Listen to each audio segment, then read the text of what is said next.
What's up? This is Casey with another episode of The Show I Don't Have a Name For. Today's hoodie of the day is my trusty Deadpool hoodie. I've been off of social media for a little longer than 1 month.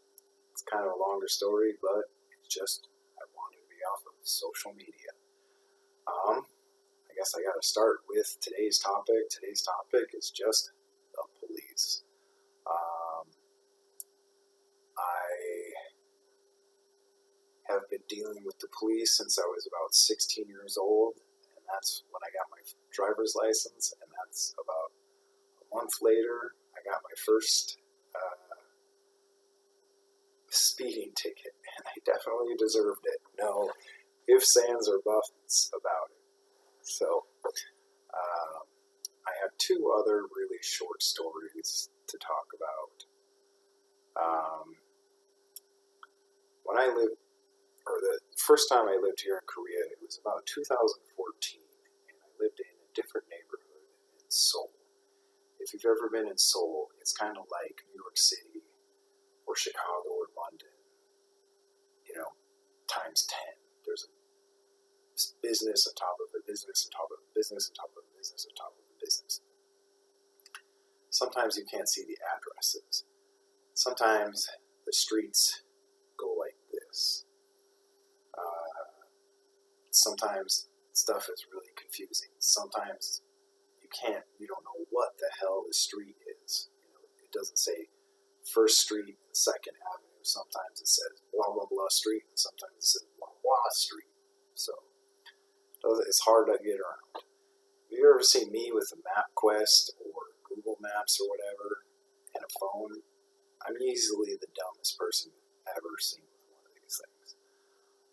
So I was looking for a gym to work out in, and I must have passed this cop car, and I wanted to work out. I was looking for a gym. Let's just call it the ABC gym.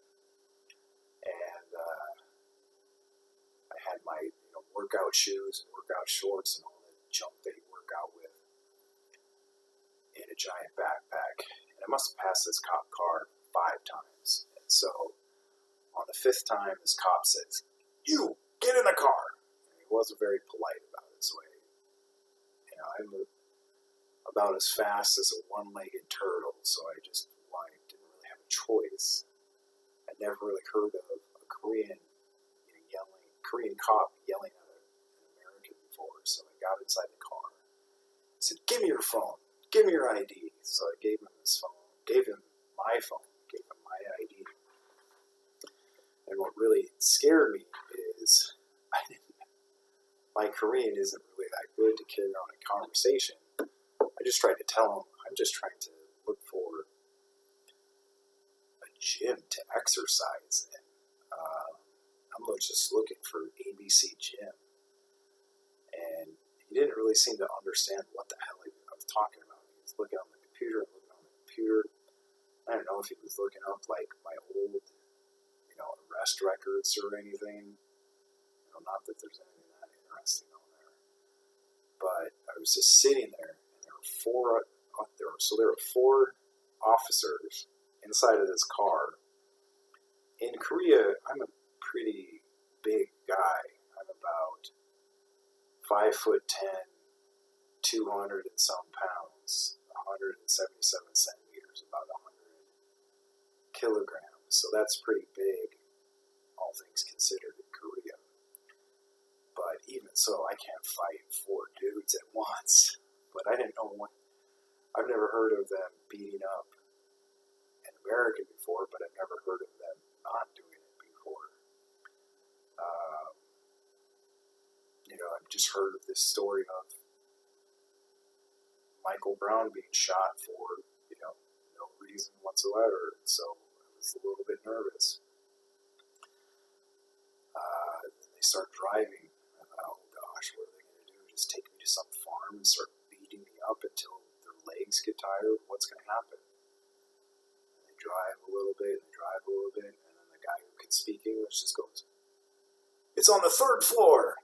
Have a nice week. Workout." That was it. my gosh, that's the nicest thing ever. They never had no idea that was going to happen.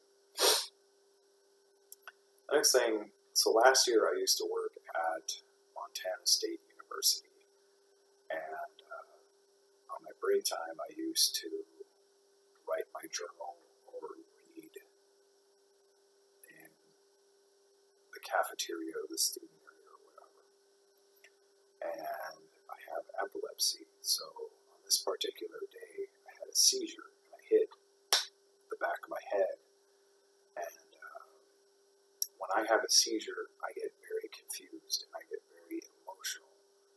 And I might not know what day it is. I might not know what's happening. I might not know where I am, who the president is, what my name is. So people started asking me questions, and people started asking me questions, and people started asking me questions. And I'm bleeding pretty badly. So somebody called the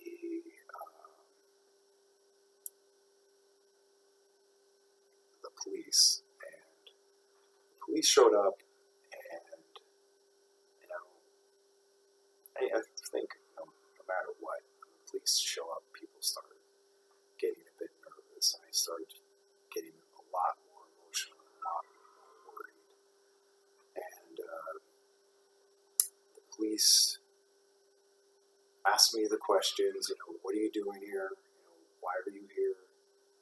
What's your name? And I couldn't remember the answers to any of the questions. I wear a necklace that says, my name is Casey. I have epilepsy, but I couldn't remember just to pull this out. It looks just like a military dog tag, but it's not. So they kept talking to me. I kept getting stressed out. I just said I wanted to go. Usually I just want to go to the bathroom where I can be by myself and kind of reboot. And eventually I just gave him my hands because I thought I was getting arrested for public intoxication. If you've ever had a seizure, it's a lot like being really drunk. Like somebody will tell you something and you'll forget right away. You're not able to walk, you're not able to talk, you're not able to think correctly. And, the two police officers were fabulous. So you're not going to jail, just relax. And I don't know what happened first, if I came to or somebody said, okay, this guy works down the hall over here, he's going to be, he has epilepsy, this happens sometimes. But those two officers and the 4 Korean officers, those guys were great.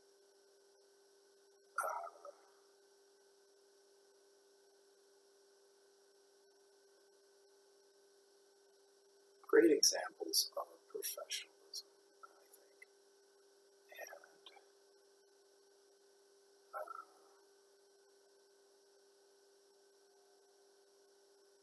And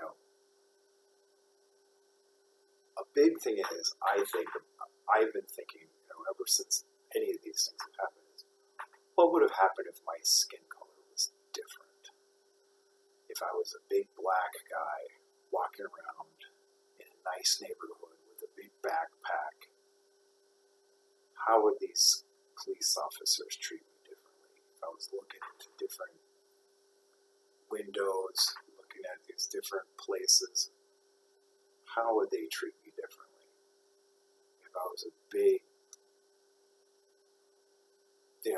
goofy looking guy at a university campus just stumbling around, not able to remember anything, not able to remember his name or why the hell he was there, how would they treat me differently? I was wearing a shirt and tie, but I couldn't remember why. How would they treat me differently? Hopefully, they would treat me the same way and just say, hey buddy, are you okay? How can we help you out? But I think as we've seen over the last few weeks, I don't think that's the way it would be. So I would like to live in a world where Casey the white guy and Casey the black guy get treated exactly the same. Yeah, that's pretty much all I've got to say. What are your thoughts on the whole deal? Okay, you're the best. I hope you guys are safe out there.